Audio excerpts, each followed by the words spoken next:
हाँ भाई बच्चों, तो हमने जो सीरीज शुरू की थी सिंप्लीफाइड एनसीईआरटी, जिसमें कि हम एनसीईआरटी पढ़ेंगे हिंदी प्लस इंग्लिश, यानी कि इंग्लिश भाषा में, ताकि बहुत से बच्चे ऐसे होते हैं जो हिंदी मीडियम से पढ़े हैं, उन्हें इंग्लिश मीडियम की एनसीईआरटी बहुत अच्छे से समझ नहीं आती है। तो उसके लिए हम इस एनसीईआरटी को अपना बेस बना सकते हैं। सिंप्लीफाइड एनसीईआरटी के जरिए हम एनसीईआरटी बहुत अच्छे से समझ सकते हैं।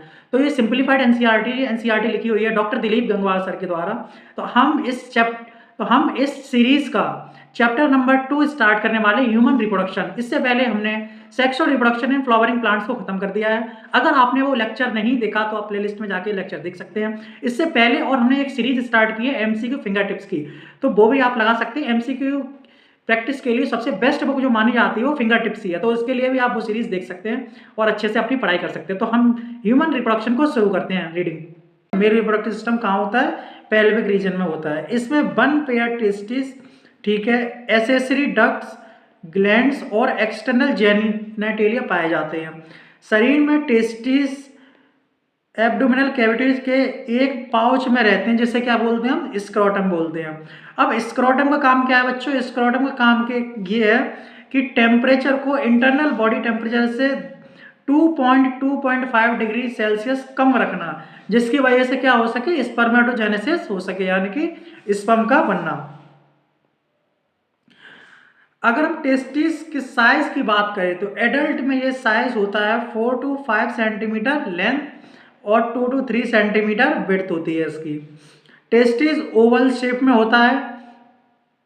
टेस्टिस डेंस कवरिंग द्वारा कवर रहते हैं। प्रत्येक टेस्टिस में 250 कंपार्टमेंट होते हैं, ठीक है, जिन्हें क्या बोलते हैं बच्चों? टेस्टिकुलर लोब्यूल्स कहते हैं, है ना। सभी लोग बच्चे आ जाइए और शुरू कर दीजिए, है ना। आओ चलो शुरू करते हैं। प्रत्येक लोब्यूल के अंदर, प्रत्येक यानी कि हर लोब्यूल के अंदर, ईच लोब्यूल हैज 1 से 3 हाईली कॉइल्ड सेमिनिफेरस ट्यूब्यूल्स होती हैं, जिनमें स्पर्म्स प्रोड्यूस होते हैं। प्रत्येक सेमिनिफेरस ट्यूब्यूल्स का भीतरी भाग 2 प्रकार, कितने प्रकार? 2 प्रकार की सेल से लाइंड होता है, जिन्हें मेल जर्म सेल्स, स्पर्मेटोगोनिया तथा सेटोली सेल्स कहते हैं। क्या बोलते हैं? मेल जर्म सेल्स और सेटोली सेल्स। अब मेल जर्म सेल्स क्या करेंगे? मेल जर्म सेल्स मियोसिस के द्वारा, मेल जर्म सेल्स क्या करने वाली? मियोसिस के द्वारा स्पर्म का फॉर्मेशन करती है, जबकि सेटोली सेल्स क्या करती हैं? जर्म सेल को न्यूट्रिशन प्रोवाइड करती हैं। क्या करेंगी ये? जर्म सेल को न्यूट्रिशन प्रोवाइड करती हैं। सेमिनिफेरस ट्यूब्यूल के बाहरी रीजन को क्या बोलते हैं? इंटरस्टिशियल स्पेस कहा जाता है। इंटरस्टिशियल स्पेस में स्मॉल ब्लड वेसल्स तथा इंटरस्टिशियल सेल्स और लेडिक सेल्स होती हैं, ठीक है। लेडिक सेल्स एंड्रोजन नामक, कौन सा हार्मोन? एंड्रोजन नामक टेस्टिकुलर हार्मोन को सिंथेसिस तथा सीक्रेट करती हैं। इंटरस्टिशियल स्पेस में कुछ इम्यूनोलॉजिकली कॉम्पिटेंट सेल्स भी पाई जाती हैं। मेल सेक्स एक्सेसरी डक्ट्स में शामिल क्या होते हैं? रेटिटेस्टिस, बेसा एफरेंसिया, एपिडिडाइमिस तथा बेस डिफरेंसेस होती हैं।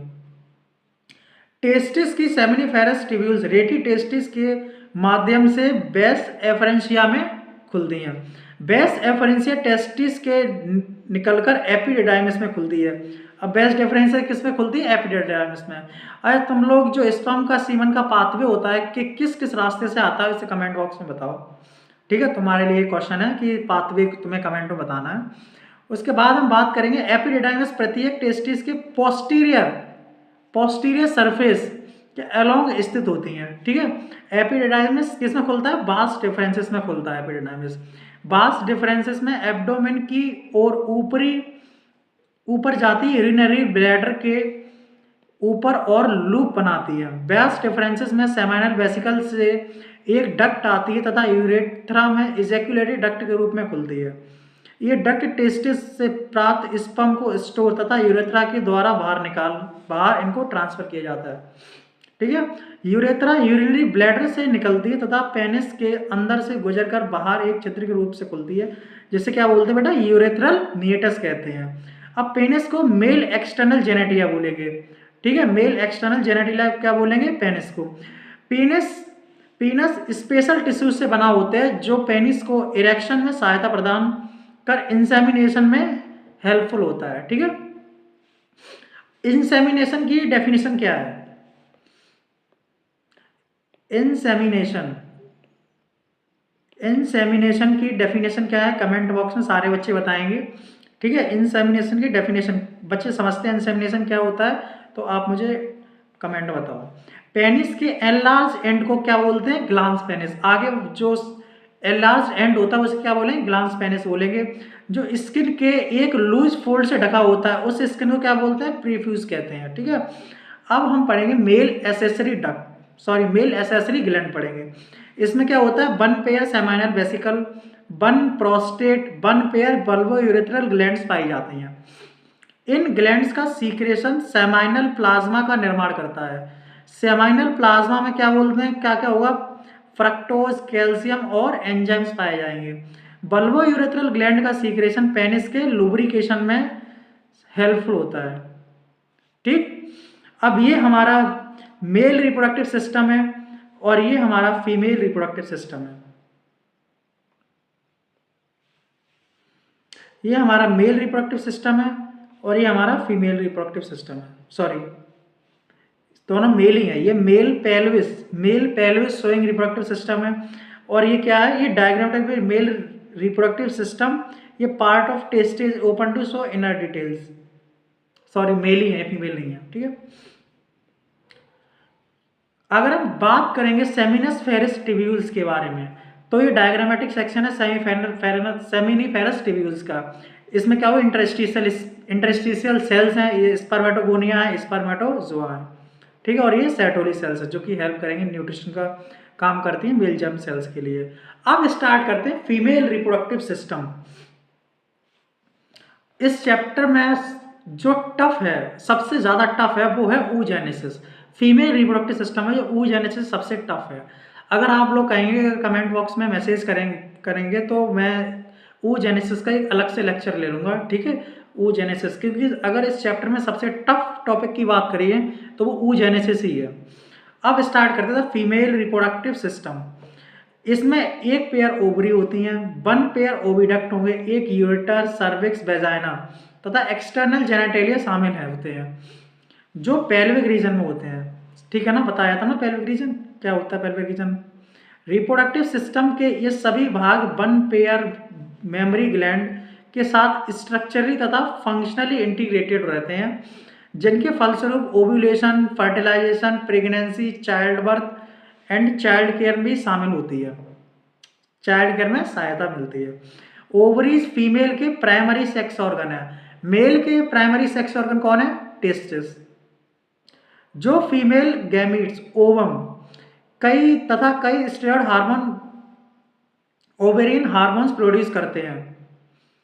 लोअर एब्डोमेन के दोनों ओर एक एक ओवरी पाई जाती है। ठीक है, ऊपर का कौन सा एरिया होता है, थोरेसिक कैविटी, नीचे एब्डोमिनल कैविटी। ठीक है, जहां लंग्स हमारे पाए जाती है, कौन सी कैविटी होती है बेटा, ये तुम्हारी थोरेसिक कैविटी बोलते हैं इसे। ठीक है, और जो पेट वाली रीजन होता है ये एब्डोमिनल कैविटी होती है। तो लोअर एब्डोमेन के दोनों ओर एक एक ओवरी पाई जाएगी। ठीक है, प्रत्येक ओवरी की जो लेंथ होगी वो कितनी होगी, 2 to 4 सेंटीमीटर होगी तथा ये लिगामेंट द्वारा, किसके द्वारा, लिगामेंट द्वारा पेल्विक वॉल, ठीक है, लिगामेंट द्वारा पेल्विक वॉल तथा यूटेरस से जुड़े रहते हैं। ठीक है, लिगामेंट द्वारा पेल्विक वॉल तथा यूटेरस से जुड़े रहते हैं। प्रत्येक ओवरी एक थिन एपिथेलियम से ढकी रहती है, जिसका क्या बोलते हैं, ओवेरियन स्ट्रोमा को एनक्लोज करती है, जो ओवेरियन स्ट्रोमा को एनक्लोज करती है। ओवेरियन स्ट्रोमा 2 जोन में डिवाइडेड होती हैं, क्या क्या बोलते हैं, कॉर्टेक्स पेरिफेरल, मेडुला इनर। ठीक, ये हमारा female pelvis showing reproductive system है। जिस तरह से मेल रिप्रोडक्टिव सिस्टम था पेल्विस की तरफ शोइंग, पेल्विस रीजन में, जैसे female pelvis showing reproductive system है, उसी तरह से हमने पहले क्या देखा था, male pelvis showing reproductive system. और जो सेकंड डायग्राम क्या था उसमें क्या था, टेस्टिस को बहुत ज्यादा डिटेल में बनाया गया था। ठीक है, देखो इसमें क्या था, part of testis open to show inner details. अब क्या बोलेंगे, फीमेल्स एक्सेसरी ड्रेंट पढ़ेंगे, फीमेल एक्सेसरी डक्ट। इसमें ओवेरियन यानी कि फैलोपियन ट्यूब्स, यूटेरस तथा वेजाइना शामिल है। प्रत्येक फैलोपियन ट्यूब की लंबाई कितनी होगी, 10 से 12 सेंटीमीटर लंबी होगी, जो प्रत्येक ओवरी के पेरिफेरिस चलकर यूटेरस तक जाती है। ओवरी के ठीक पास ओविडक्ट का एक फनल शेप्ड हो जाता है, ठीक है, जिसे इनफंडिबुलम कहते हैं। इनफंडिबुलम की एज किनारों पर फिंगर लाइक प्रोजेक्शन पाए जाते हैं, जिन्हें क्या बोलेंगे बच्चों, फिमराई कहते हैं। फिमराई ओव्यूलेशन के बाद ओवम को कलेक्ट करने में सहायता करता है।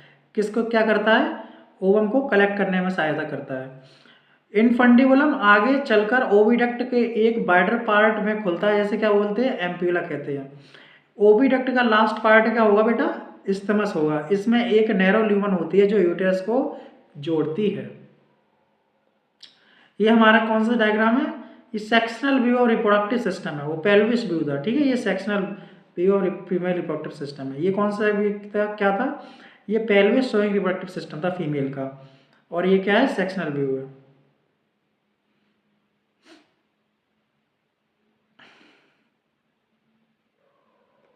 आओ चलो, आ जाओ बच्चों, आ जाओ। पहले तो सर्दी का मौसम स्टार्ट हो गया है, जो बच्चे लेट के रजाई में घुस के पढ़ रहे हैं तो कृपया करके बाहर निकल के पढ़िए, है ना, क्योंकि अगर अंदर पढ़ेंगे बैठ के तो कब नींद आ जाएगी ये तुम्हें भी नहीं पता चलेगा। तो ठीक है, आ जाओ फिर, ठीक है, आओ स्टार्ट करते हैं। यूटेरस, यूटेरस एक होता है जिसे बॉम्ब भी कहते हैं। तो यूटेरस कितने होते हैं, यूटेरस एक होता है। यूटेरस का शेप कैसा होता था, इन्वर्टेड पेयर शेप होगा। यह पेल्विक बॉल से लिगामेंट द्वारा होता है। यूटेरस एक नैरो सर्विक्स द्वारा वेजाइना में खुलता है।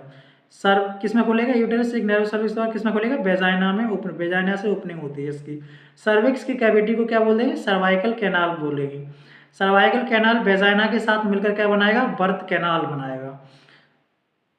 यूटेरस में 3 लेयर होती है, कौन कौन सी लेयर होती है, एक्सटर्नल पेरीमेट्रियम, थिन मेम्ब्रेनस होती है, मिडिल कौन सी होगी, myometrium, thick layer of smooth muscles होगी, इनर कौन सी होगी, एंडोमेट्रियम, जो कि क्या होगी, किससे होगी, ग्लैंडुलर से।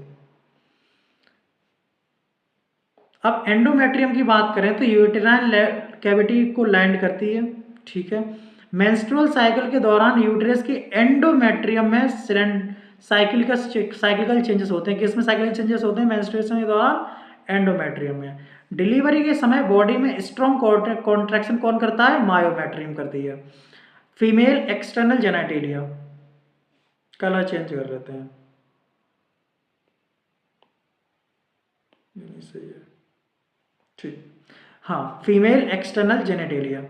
इसमें मॉन्स प्यूबिस क्या कहा गया, इसमें mons pubic, labia majora, labia minora, hymen, clitoris शामिल होती है। मॉन्स प्यूबिस फैटी टिश्यू से बनी एक कशन है जो स्किन तथा प्यूबिक हेयर से कवर होती है, ठीक है। लेविया मेजोरा टिश्यू के फ्लैशी फोल्ड्स हैं जो मॉन्स प्यूबिस से नीचे एक फैले होते हैं, जिन्हें क्या बोलेंगे, वेजाइनल ओपनिंग को सराउंड करते हैं। वेजाइनल ओपनिंग के चारों तरफ फैले होते हैं। लेविया माइनोरा टिश्यू का एक पेयर्ड फोल्ड है जो लेविया मेजोरा के नीचे होगा। कहाँ होगा लेविया माइनोरा बेटा, लेविया मेजोरा के नीचे होगा। वेजाइनल ओपनिंग प्राय एक मेम्ब्रेनस हाइमन द्वारा पार्शियली ढकी होती है। जो तुम्हारी हाइमन होती है फीमेल में, जो हाइमन होती है वो किससे ढकी होती है, सॉरी, जो वेजाइनल ओपनिंग होती है वो हाइमन से ढकी होती है। किस तरह कवर होती है, पार्शियली कवर होती है, ठीक है। क्लाइटोरस एक टिनी फिंगर जैसी रचना है। क्लाइटोरस क्या है, टिनी फिंगर जैसी रचना है जो यूरेथ्रल ओपनिंग के ऊपर 2 लेविया मेजोरा माइनोरा के ऊपर जंक्शन के पास स्थित होती है। हाइमेन प्राय फर्स्ट इंटरकोर्स के दौरान फट जाती है। हालांकि ये हाइमेन कभी कभी अन्य कारण से ही फट जाती है, जैसे कि झटके, सडन फॉल, वेजाइनल टेम्पटन को इंसर्ट करने में, सम स्पोर्ट जैसे हॉर्स राइडिंग, साइकिलिंग एक्सेट्रा। कुछ फीमेल्स में हाइमेन इंटरकोर्स के बाद बनी रहती है, कुछ फीमेल्स में हाइमेन इंटरकोर्स के बाद बनी रहती है। इसलिए हाइमेन की उपस्थिति या अनुपस्थिति को वर्जिनिटी या सेक्सुअल एक्सपीरियंस या रिलायबल इंडिकेटर वास्तविक सूचक नहीं माना जाता है। देखो होता ऐसा है कि बहुत सी जो फीमेल होती हैं उनमें क्या होता है, जो हाइमेन होती है वो फर्स्ट सेक्सुअल इंटरकोर्स के द्वारा टूटती है, और बहुत सी फीमेल्स में क्या होता है कि जो लड़कियां होती हैं हॉर्स राइडिंग, साइकिलिंग वगैरह, बहुत स्पोर्ट वगैरह जब खेलती हैं उस टाइम में भी उनकी ब्रेक हो जाती है। इसलिए हाइमेन होना या ना होना कोई सेक्सुअल एक्सपीरियंस को इंडिकेटर नहीं माना जाता, ठीक है। चलो बेटा, अब स्टार्ट करते हैं मेमोरी ग्लैंड, ठीक है। Memory gland, functional mammary gland सभी फीमेल मैमल्स की कैरेक्टरिस्टिक्स हैं। क्या है मेमोरी, फंक्शनल मेमोरी ग्लैंड क्या है, सभी मैमल्स, फीमेल मैमल्स की कैरेक्टरिस्टिक है। मेमोरी ग्लैंड ब्रीस्ट पेयर्ड होती हैं, किसमें होगी, पेयर्ड में होती हैं, जिसमें ग्लैंडुलर टिश्यू तथा वेरिएबल अमाउंट में फैट होता है। प्रत्येक ब्रीस्ट का ग्लैंडुलर टिश्यू 15 से 20 मिलियन लोब्स में डिवाइड होता है। मेमोरी लोब में सेल के क्लस्टर होते हैं जिन्हें क्या बोलेंगे बेटा, एल्वियोलाई बोलेंगे, ठीक। एल्वियोलाई की सेल से मिल्क सीक्रेट होता है जो एल्वियोलाई की कैविटी ल्यूमेन में स्टोर होता है। एल्वियोलाई मेमोरी ट्यूब्यूल्स में खुलती हैं, किसमें खुलेंगी, मेमोरी ट्यूब्यूल्स में खुलेंगी। प्रत्येक लोब की ट्यूब्यूल्स मिलकर मेमोरी डक्ट बनाती है, क्या बनाएगी, मेमोरी डक्ट बनाएगी। कई मेमोरी डक्ट मिलकर एक वाइडर मेमोरी एम्प्यूला बनाती हैं जो लैक्टिफेरस डक्ट से जुड़ी होती है, जिनमें मिल्क ब्रीस्ट से बाहर निकलता है, ठीक है। अब हम पढ़ेंगे गैमेटोजेनेसिस। तो सारे बच्चे आ जाओ, है ना, आ जाओ आ जाओ।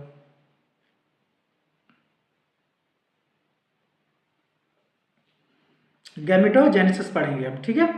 प्राइमरी सेक्स ऑर्गन, मेल्स में टेस्टिस तथा फीमेल्स में ओवरीज होती हैं। प्राइमरी सेक्स ऑर्गन क्या है, मेल में क्या होगा, टेस्टिस होंगे, और फीमेल में क्या होगी, ओवरीज होगी, जिनमें गैमेटोजेनेसिस द्वारा गैमीट्स बनते हैं, जैसे मेल में स्पर्म बनेंगे और फीमेल में ओवम बनेंगे, ठीक है। अगर हम बात करें स्पर्मेटोजेनेसिस, जो कि इसमें होगी, मेल में होगी। प्यूबर्टी के समय टेस्टिस में immature male germ cells spermatogonia, spermatogenesis द्वारा स्पर्म प्रोड्यूस करती हैं। ध्यान से सुनो, बहुत इंपॉर्टेंट लाइन है। प्यूबर्टी के टाइम पे immature male germ cells spermatogonia, spermatogenesis द्वारा स्पर्म प्रोड्यूस करती हैं, क्या समझे, यानी कि जो स्पर्मेटोगोनिया स्पर्म बना रही हैं, कौन सी प्रोसेस के द्वारा बना रही हैं, स्पर्मेटोजेनेसिस के द्वारा बना रही हैं। फिर से सुनो, स्पर्मेटोगोनिया स्पर्म बना रही हैं, किस प्रोसेस के थ्रू बना रही हैं, स्पर्मेटोजेनेसिस के थ्रू बना रही हैं। अभी हमने पढ़ा था सेरेटोली सेल्स। सेरेटोली सेल्स क्या करेंगे, इन मेल जर्म्स को न्यूट्रिशन देते हैं ताकि ये स्पर्म अच्छे से बन सके, ठीक। सेमिनिफेरस ट्यूब्यूल्स की इनर वॉल में उपस्थित स्पर्मेटोगोनिया माइटोटिक डिवीजन द्वारा संख्या में वृद्धि करते हैं। अच्छा, आप लोगों को पता है माइटोटिक और मियोसिस डिवीजन, माइटोटिक में क्या होता है कि फोटोकॉपी मान लो, अगर कुछ भी चेंज नहीं हो रहा तो माइटोटिक डिवीजन है। अगर जो सेल्स है उसमें क्रोमोसोम्स क्या हाफ हो रहे हैं, एक सेल 4 सेल में डिवाइड हो रही है, तो उस डिवीजन को हम मियोसिस डिवीजन बोलेंगे।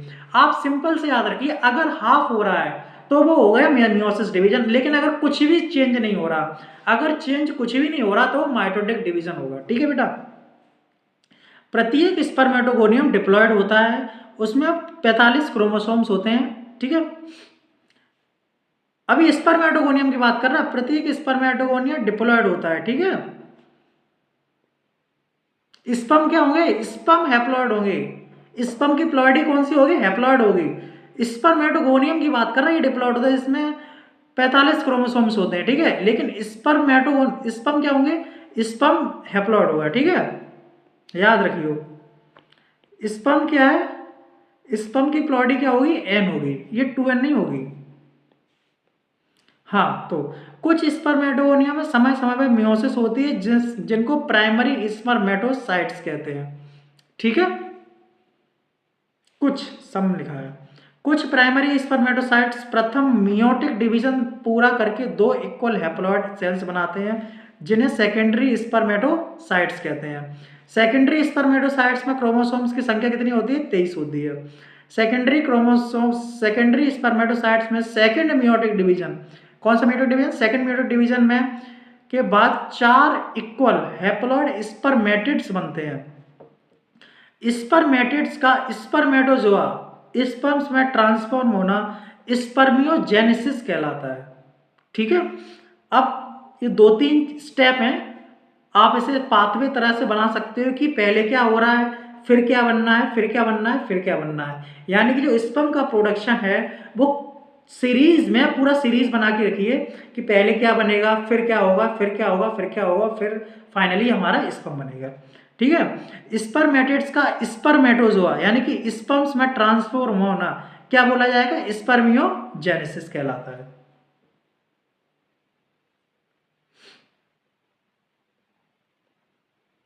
हाँ, स्पर्मियोजेनेसिस के बाद स्पर्म हेड सेरोटोली सेल्स में धस जाते हैं तथा स्पर्मिएशन द्वारा स्पर्म्स सेमिनिफेरस ट्यूब्यूल से रिलीज होते हैं। अभी जर्म सेल्स क्या करेंगी, सॉरी जर्म सेल्स को सेरोटोली सेल्स क्या करेंगी, उसमें न्यूट्रिशन देंगी। स्पर्मेटोजेनेसिस प्यूबर्टी से स्टार्ट हो जाती है। कब से स्टार्ट होगी, प्यूबर्टी से स्टार्ट हो जाती है। इस दौरान गोनेडोट्रोपिन रिलीजिंग हार्मोन जीएनआरएच का सिक्रेशन होता है। गोनेडोट्रोपिन रिलीजिंग हार्मोन काफी बढ़ जाता है। जीएनआरएच एक हाइपोथैलेमिक हार्मोन है। कौन सा हार्मोन है ये बेटा एक हाइपोथैलेमिक हार्मोन है। जीएनआरएच क्या है, एक हाइपोथैलेमिक हार्मोन है। बढ़ा हुआ जीएनआरएच एंटीरियर पिट्यूटरी पर कार्य करता है तथा दो गोनेडोट्रोपिन कौन कौन से एलएच तथा एफएसएच के सीक्रेशन को स्टिमुलेट करता है। LH luteinizing hormone, FSH follicle stimulating hormone बोलते हैं, ठीक है। एलएच लेडिक सेल्स पर कार्य करता है तथा एंड्रोजन की सिंथेसिस तथा सीक्रेशन को स्टिमुलेट करता है। एंड्रोजन स्पर्मेटोजेनेसिस की प्रोसेस को स्टिमुलेट करता है। एफएसएच सेरोटोनी सेल्स पर कार्य कर कुछ फैक्टर्स के सीक्रेशन को स्टिमुलेट करता है जो स्पर्मियोजेनेसिस की प्रोसेस में सहायता करते हैं। अब हम कर पढ़ेंगे स्ट्रक्चर ऑफ स्पर्म। यह एक माइक्रोस्कोपिक स्ट्रक्चर है। आंखों से देख सकते हो, नहीं देख सकते बेटा, तो क्या बोलेंगे, ये माइक्रोस्कोपिक स्ट्रक्चर है जिसमें कि हेड, नेक और मिडिल पीस तथा टेल्स होती है।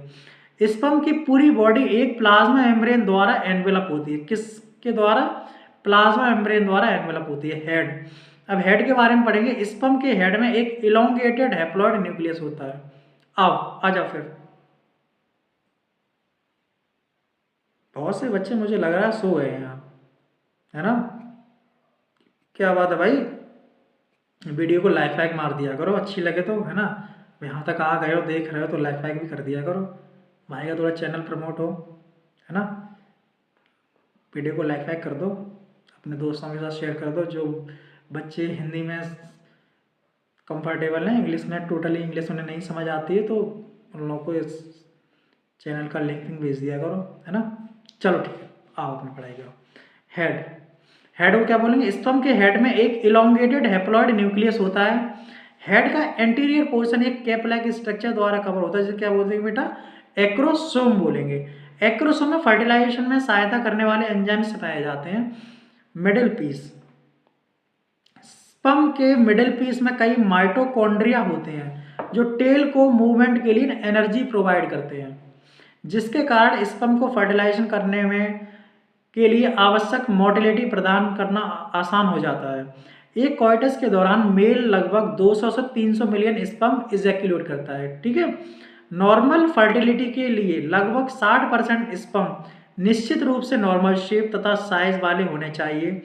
इसमें से लगभग 40% स्पर्म विगरस मोटिलिटी वाले होने चाहिए। सेमिनिफेरस ट्यूब्यूल से रिलीज्ड स्पर्म्स एक्सेसरी डक्ट द्वारा ट्रांसपोर्ट होते हैं। स्पर्म के मैच्योरेशन तथा मोटिलिटी के लिए एपिडिडाइमस बास डिफरेंसेस, सेमाइनल वेसाइकल तथा प्रोस्टेट का सीक्रेशन की आवश्यकता है। सेमाइनल प्लाज्मा स्पर्म के साथ मिलकर सीमन बनाते हैं। दोबारा सुनो, seminal plasma plus sperm, seminal plasma plus sperm मिलकर क्या बोलेंगे, सीमन। मेल की सेक्स एसेसरी डक्ट तथा ग्लैंड्स का कार्य टेस्टिकुलर हार्मोन्स एंड्रोजन्स द्वारा मेंटेन होता है।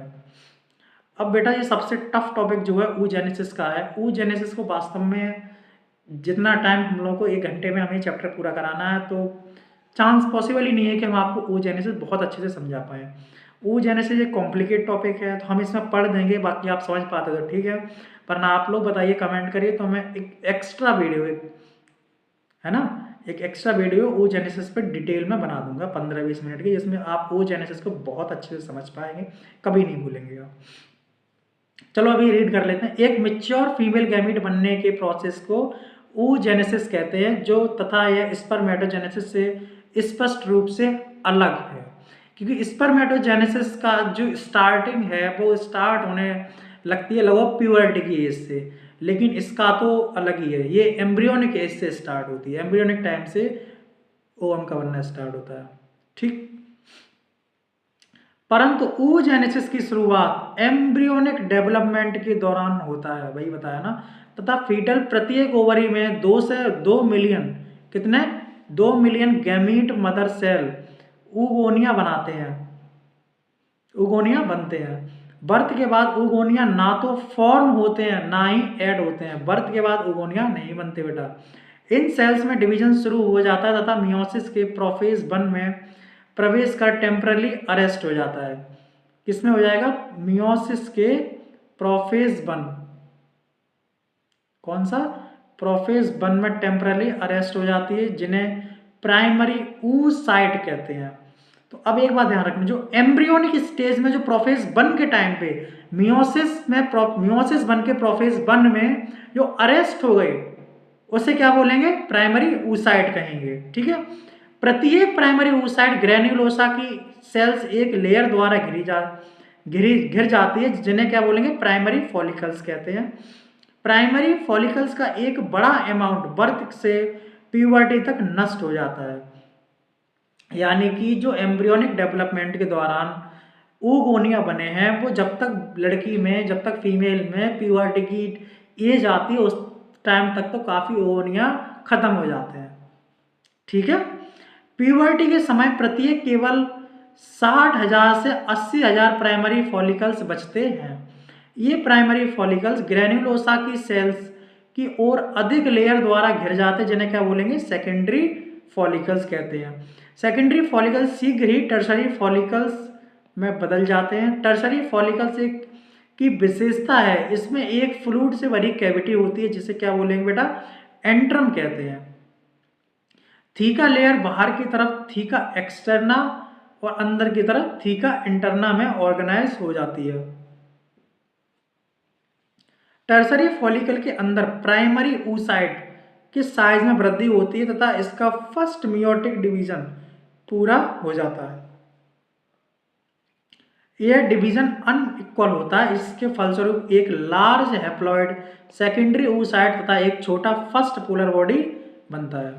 सेकेंडरी oocyte प्राइमरी oocyte के न्यूट्रिएंट रिच साइटोप्लाज्म की मात्रा में सुरक्षित बनाए रखते हैं। फर्स्ट मियोटिक डिवीजन के बाद बनी पोलर बॉडी पुनः डिवीजन होगा या नष्ट हो जाती है। इस समय हम इसके बारे में कुछ नहीं कह सकते। ठीक। टर्सरी फॉलिकल आगे चल के मैच्योर फॉलिकल या ग्राफियन फॉलिकल्स में चेंज हो जाता है। सेकेंडरी oocyte अपने चारों तरफ एक नई मेम्ब्रेन बनाता है, जिसे क्या बोलेंगे? जोना पेलिसिडा बोलेंगे। ठीक है। ग्राफियन फॉलिकल का फटकर सेकेंडरी oocyte का ओवरी से निकलना क्या बोला जाता है? ओव्यूलेशन कहलाता है। ठीक। क्या आप स्पर्मेटोजेनेसिस तथा oogenesis के मेजर डिफरेंसेस को आइडेंटिफाई कर सकते हैं? तो बताइए। उसके बाद ये स्केमेटिक रिप्रेजेंटेशन है स्पर्मेटोजेनेसिस और oogenesis में बहुत जल्दी एकदम तुरंत रिव्यू करेंगे, ज़्यादा टाइम तो देंगे नहीं इसमें हम। तो अगर हम बात करें मेल की, तो सबसे पहले क्या हुआ? स्पर्मेटोगोनिया। ठीक। स्पर्मेटोगोनिया में माइटोसिस होगा और बनेंगे प्राइमरी स्पर्मेटोसाइट। प्राइमरी स्पर्मेटोसाइट में फर्स्ट मियोटिक डिवीजन होगा, माइटोसिस नहीं, मियोटिक डिवीजन होगा। उसके बाद फर्स्ट स्पर्मेटोसाइट से क्या बनेंगे? सेकेंडरी स्पर्मेटोसाइट बनेंगे, इसमें सेकंड मियोटिक डिवीजन होगा। उसके बाद ये बनेंगे स्पर्मेटिड्स, फिर इसका डिफरेंशिएशन होगा और ये बनेंगे हमारा स्पर्मेटोजोआ। अगर हम बात करें प्लॉइडी की, तो जो स्पर्मेटोगोनिया होते हैं ये तो 46 पर सेल होंगे। ठीक है। इसे हम कह सकते हैं ये तुम्हारे 2n होंगे। इसकी प्लॉइडी कौन सी होगी? डिप्लॉइड होगी। लेकिन ये प्राइमरी स्पर्मेटोसाइट बनते हैं। ठीक है। एक बार मियोसिस हो जाती है, एक बार जो फर्स्ट मियोटिक डिवीजन होता है, मियोसिस हो जाती है, उसके बाद इसकी हैप्लॉइडी क्या होती है? एन हो जाती है, हैप्लॉइड हो जाती है। ठीक है। अगर हम बात करें oogenesis की, तो इसमें आपको विशेष ध्यान ये रखना है कि oogonia माइटोसिस डिफरेंशिएशन ठीक है, सेम ही है। प्राइमरी oocyte, ठीक है। अब प्राइमरी oocyte जो बनेगा उसके बाद क्या बनेगा? First meiotic division. अब फर्स्ट मियोटिक डिवीजन होगा। अब इसमें आपको ये बहुत बहुत इंपॉर्टेंट ध्यान रखनी है, completed prior to ovulation. Completed prior to ovulation, ढकी गया पूरा, कंप्लीटेड प्रायर टू ओव्यूलेशन, ठीक। उसके बाद सेकेंडरी oocyte बनेगा और फिर ओवम बन जाएगा।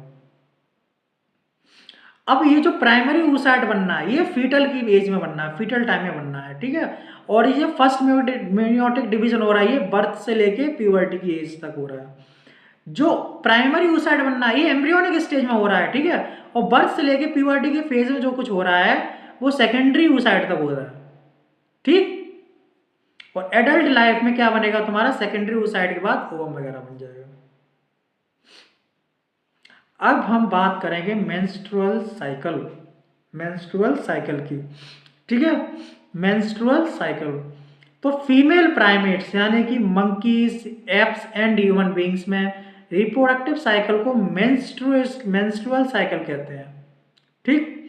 किसमें मेंस्ट्रुअल साइकिल होती है, मंकी, एप्स और ह्यूमन बींग्स में। सर कुत्ते में मेंस्ट्रुअल साइकिल होती नहीं बेटा, कुत्ते में मेंस्ट्रुअल साइकिल नहीं होती, गैया में होती है। मंकी, एप्स और ह्यूमन बींग, गैया में भी नहीं होगी। मंकी, एप्स और ऑस्ट्रस साइकिल होती है, सॉरी ऑस्ट्रस साइकिल होती है उसमें, गाय में, कुत्ते में ऑस्ट्रस साइकिल होती है। और इसमें हमारे क्या होती है, मेंस्ट्रुअल साइकिल होती है, किसमें, मंकी, एप्स और ह्यूमन बींग्स में। फर्स्ट मेंस्ट्रुएशन को क्या बोलेंगे, मीनार्च कहते हैं, जो प्यूबर्टी के टाइम पे शुरू होता है। और जो लास्ट जो होता है, जो लास्ट मेंस्ट्रुअल साइकिल होती है उसके बाद जो मतलब खत्म होती है, तो उस फेज को क्या बोलेंगे, उसे बोलते हैं मीनोपॉज, जब मेंस्ट्रुअल साइकिल बंद होती है।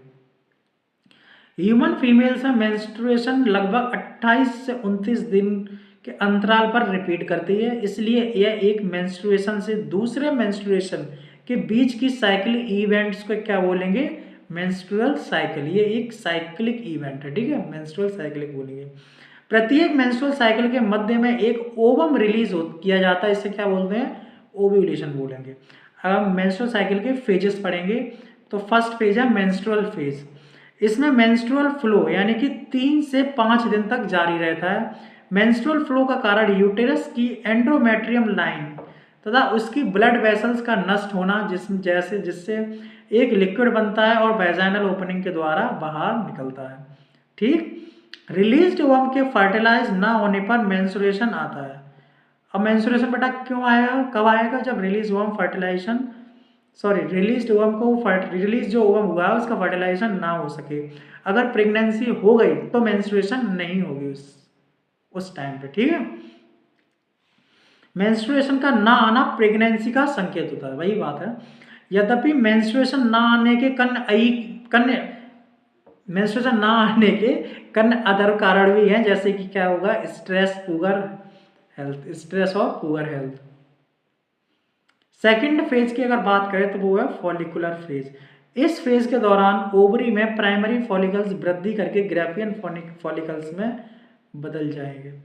प्राइमरी फॉलिकल किस में बदल जाएंगे, ग्राफियन फॉलिकल्स में बदल जाएंगे, तथा साथ ही साथ यूटेरस में प्रोलिफेरेशन के द्वारा एंडोमेट्रियम क्या होगी, रीजनरेट होगी। एंडोमेट्रियम क्या होगी, रीजनरेट। ओवरी तथा यूटेरस में होने वाली परिवर्तन पिट्यूटरी तथा ओवेरियन हार्मोन के लेवल में चेंज द्वारा इंड्यूस होते हैं। फॉलिकुलर फेज के दौरान गोनाडोट्रोपिन LH और FSH का सीक्रेशन धीरे धीरे ग्रेजुअली बढ़ता है। गोनाडोट्रोपिन का सीक्रेशन फॉलिकुलर डेवलपमेंट के साथ साथ ग्रोइंग फॉलिकल्स तथा ऑस्ट्रोजन के साथ सीक्रेशन को स्टिमुलेट करता है। LH तथा FSH दोनों ही साइकिल के माध्यम में लगभग 14 दिन अपने पीक लेवल पर आ जाते हैं। LH सर्ज मिड साइकिल के दौरान LH का रैपिड सीक्रेशन होता है तथा LH अपने मैक्सिमम लेवल पर होता है, जिसे LH सर्ज कहते हैं, ठीक है। अब ओव्यूलेटरी फेज, इस फेज में LH सर्ज ग्राफियन फॉलिकल के फटने को इंड्यूस करता है, जिसके कारण ओवम रिलीज होता है, जिसे क्या बोलेंगे, ओव्यूलेशन कहते हैं।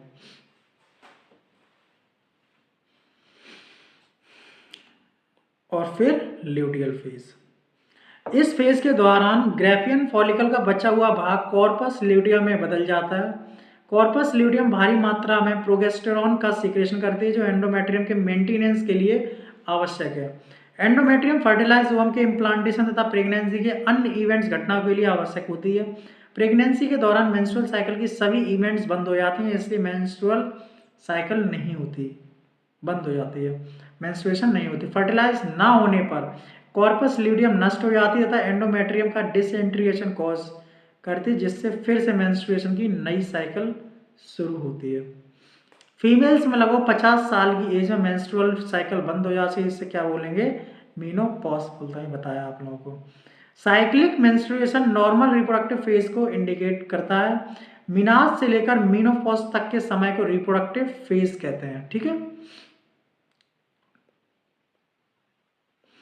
उसके बाद फर्टिलाइजेशन एंड इम्प्लांटेशन। 1 मिनट का बच्चों ब्रेक लेते हैं, 1 मिनट का, है ना। उसके बाद दोबारा फिर से स्टार्ट करेंगे। 1 मिनट का ब्रेक ले लो, तुम लोग भी थोड़ा पानी वानी पी लो, जो लोग भी अगर पढ़ रहे हैं शुरुआत से यहाँ तक आ गए हैं तो आप पानी वानी पी सकते हो, पेशाब वेशाब कर आओ जाके, है ना। उसके बाद फिर स्टार्ट करते हैं।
चलो आ जाओ बेटा, सब लोग वापस आ जाओ, ठीक है, शुरू करते हैं। आ जाओ आ जाओ, ठीक, आ जाओ। Fertilisation and implantation. Copulation coitus के दौरान पीनस द्वारा सीमन वेजाइना में छोड़ा जाता है। मोटाइल स्पर्म तेजी से तैरते हुए सर्विक्स से होकर यूटेरस के प्रवेश करते हैं तथा अंत में फैलोपियन ट्यूब के एम्पुलरी स्टमक जंक्शन। बहुत इंपॉर्टेंट सवाल है, स्पर्म ओवम कहाँ मिलेंगे, कहाँ फर्टिलाइजेशन होगा, तो वो एक ही जगह एम्पुलर स्टमक जंक्शन। अगर सेम टाइम पे स्पर्म और ओवम एम्पुलरी स्टमक जंक्शन पे ना मिले तो फर्टिलाइजेशन होने का कोई सवाल ही नहीं होता। ओवरी से निकला ओवम भी एम्पुलरी स्टमक जंक्शन तक पहुंच जाता है जहां फर्टिलाइजेशन होता है। फर्टिलाइजेशन तभी हो सकता है यदि ओवम तथा स्पर्म दोनों ही एक ही समय पर एम्पुलरी स्टमक जंक्शन पर पहुंच जाएं। ठीक, यही कारण है कि सभी कपलेशन फर्टिलाइजेशन व प्रेगनेंसी की स्थिति में नहीं पहुंचते हैं। एक स्पर्म का एक ओवम के साथ फ्यूजन फर्टिलाइजेशन कहलाता है, इसे सिंगेमी भी कहते हैं। फर्टिलाइजेशन के दौरान एक स्पर्म एग को जोना पेलिसिडा लेयर के कांटेक्ट में आता है। फर्टिलाइजेशन के दौरान स्पर्म एग के जोना पेलिसिडा लेयर के कांटेक्ट में आता है तथा मेम्ब्रेन में बदलाव को इंड्यूस प्रेरित करता है, जिससे एडिशनल स्पर्म का प्रवेश ना हो सके। ठीक, इससे इंश्योर हो जाता है कि ओवम को केवल एक स्पर्म ही फर्टिलाइज कर सकता है। ठीक है ना, कंपटीशन बहुत तगड़ा है यहाँ भी भैया। स्पर्म को केवल एक ही ओवम फर्टिलाइज कर सकता है। स्पर्म को जोना पेलिसिडा तथा प्लाज्मा मेम्ब्रेन के द्वारा ओवम के साइटोप्लाज्म में प्रवेश कराने में एक्रोसोम का सीक्रेशन में सहायता करता है। स्पर्म का प्रवेश सेकेंडरी oocyte के मियोटिक डिवीजन को इंड्यूस करता है। सेकेंड मियोटिक डिवीजन भी अनइक्वल है, इसके फलस्वरूप एक सेकेंड पोलर बॉडी तथा एक हैप्लॉइड ओवम ऊटेड बनता है। जल्द ही हैप्लॉइड स्पर्म एक ओवम फ्यूज होकर डिप्लॉइड जायगोट का निर्माण करते हैं। जायगोट में क्रोमोसोम्स की संख्या 46 होती है। याद रखो, इसी स्टेज में शिशु के सेक्स को डिसाइड करते हैं।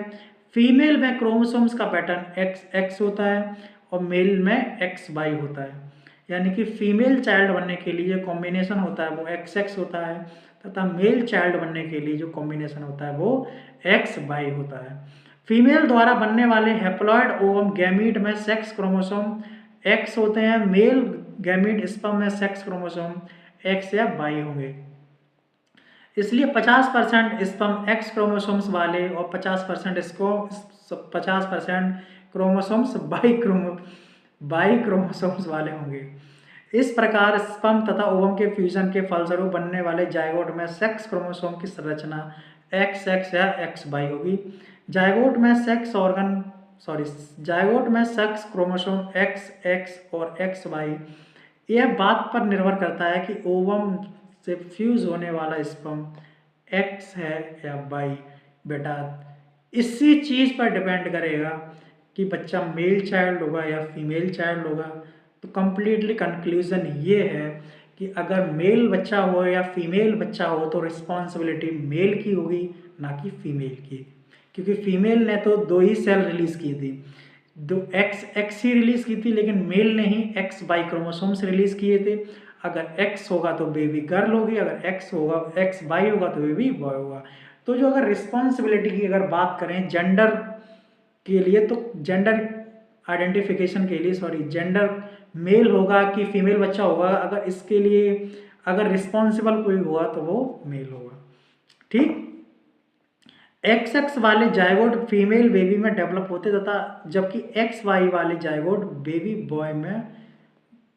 बॉय बनाते। इसलिए साइंटिफिकली कह सकते हैं कि बेबी के सेक्स का निर्धारण उसके फादर द्वारा होता है, ना कि मदर द्वारा।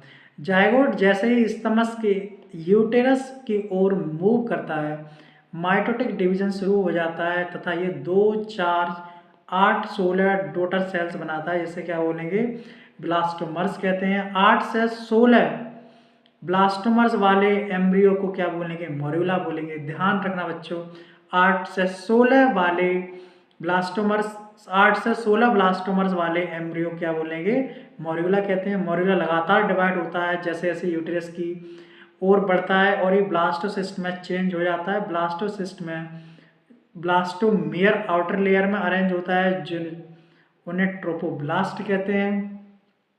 ट्रोपोब्लास्ट से जुड़ा सेल्स का inner group inner cell mass कहलाता है। ट्रोपोब्लास्ट लेयर जब एंडोमेट्रियम से चिपक जाती है तथा इनर सेल मास एम्ब्रियो में डिफरेंशिएट हो जाता है। चिपकने के बाद यूटेराइन सेल्स तेजी से डिवाइड होकर ब्लास्टोसिस्ट को कवर करती है। इसके फलस्वरूप ब्लास्टोसिस्ट यूटेरस के एंडोमेट्रियम में धस जाते हैं। यूटेराइन एंडोमेट्रियम में ब्लास्टोसिस्ट के एम्बेडेड होने को इम्प्लांटेशन कहते हैं। यूटेराइन एंडोमेट्रियम जो सबसे इनर लाइनिंग है, ब्लास्टोसिस्ट के एम्बेडेड होने को धसने को क्या बोलते हैं, इम्प्लांटेशन कहते हैं तथा बाद में यह प्रेगनेंसी का रूप ले लेती है। ये बच्चों ओवम सराउंडेड बाय स्पर्म है, ये जोना पेलुसिडा है, ये स्पर्म है, ये corona cells of corona radiata है।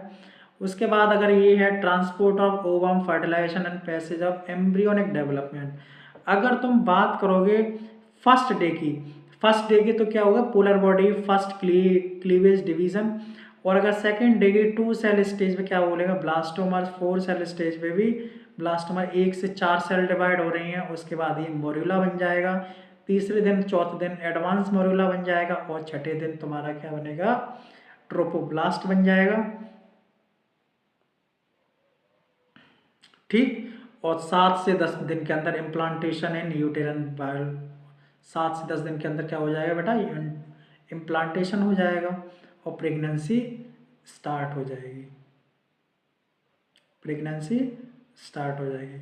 स्टार्ट तो पहले हो जाती है, प्रेगनेंसी का रूप ले लेगा। फिर प्रेगनेंसी एंड एम्ब्रियोनिक डेवलपमेंट। अब क्या पढ़ेंगे, pregnancy and embryonic development.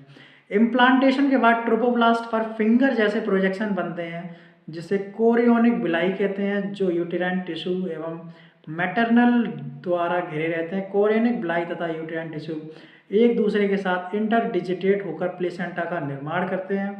Placenta developing embryo तथा मैटरनल बॉडी के बीच एक स्ट्रक्चर एंड फंक्शनल यूनिट है। प्लेसेंटा एक उम्बिलिकल कॉर्ड द्वारा एम्ब्रियो से कनेक्ट होता है। किससे कनेक्ट होगा बेटा, प्लेसेंटा उम्बिलिकल कॉर्ड द्वारा एम्ब्रियो से कनेक्ट होगा। प्लेसेंटा किससे कनेक्ट होगा, उम्बिलिकल कॉर्ड द्वारा एम्ब्रियो से कनेक्ट होगा, जो सब्सटेंस को एम्ब्रियो के पास तथा दूर ले जाने में सहायता करता है। प्लेसेंटा एक एंडोक्राइन टिश्यू है।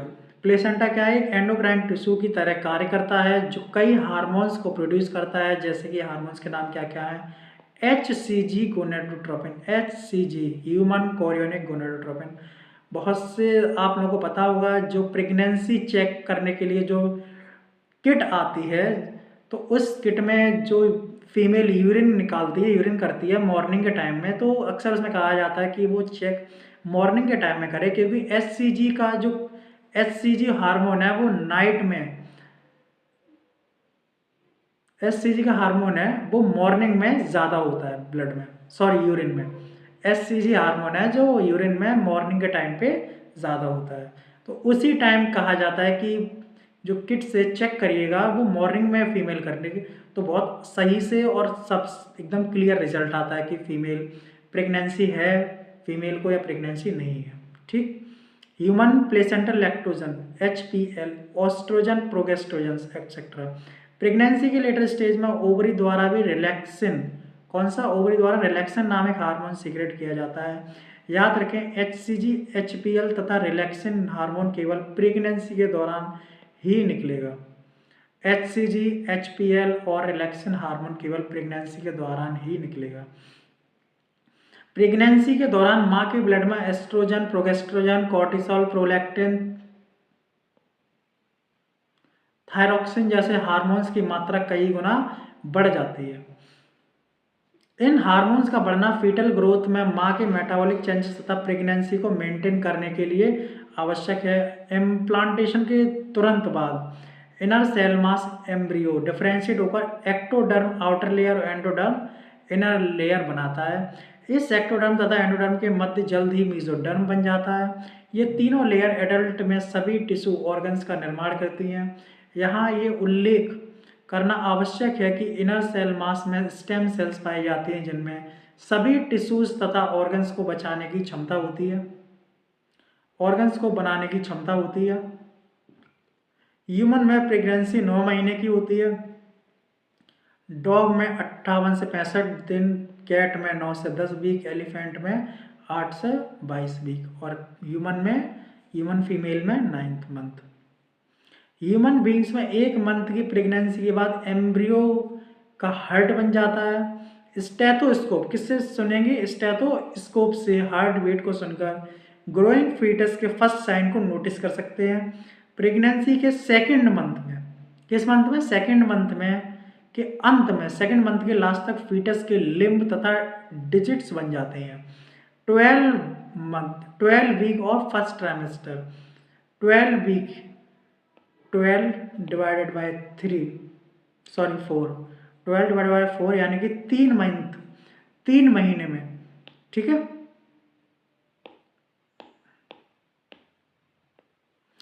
3 महीने के अंत में सभी मेजर ऑर्गन बन जाते हैं, जैसे कि लिम्स एवं एक्सटर्नल जेनेटेलिया अच्छी तरह से बन जाते हैं।